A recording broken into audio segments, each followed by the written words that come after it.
Alright, so here's what's going to happen if the coalition doesn't win this year's state federal election within Victoria.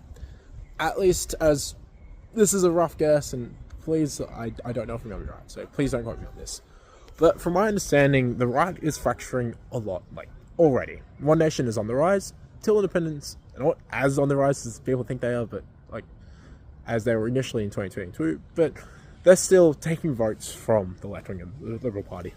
Now, at the moment, the Liberal Party itself is in a moment of, oh shit, what do we do now? They've just lost Farrer, which has been a hugely important seat.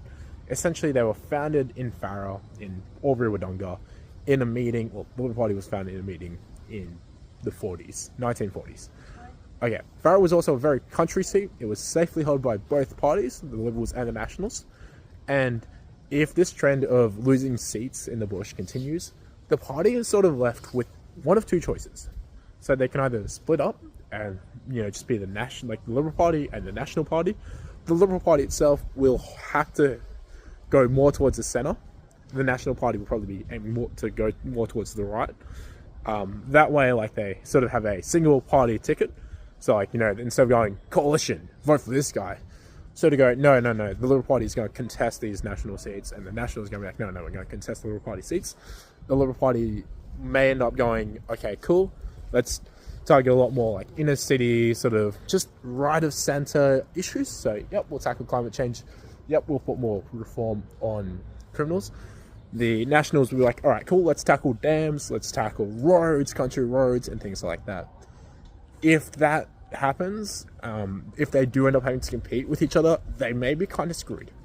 They'll probably be eating up their own votes, and their capital, I say capital, I mean the amount of money they have in the bank to be able to support each other in their, more so contested seats, is going to be a lot more difficult.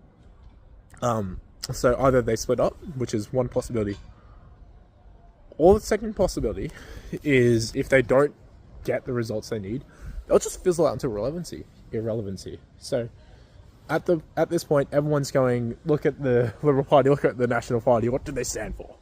So splitting up and figuring out what they stand for is the first issue. If they can't do that, if they don't figure out what do they actually stand for, and even if that means if they figure out what they stand for and then get back together later on, if they don't figure that out, if they don't have a vision, then I'm sorry, it looks like One Nation is just going to continue eating up more and more of their seats, and the right wing of Labour or some other Teal faction is just going to start taking more of the left wing of their seats. Anyway, so that's my thoughts upon the coalition as a whole if it loses the state.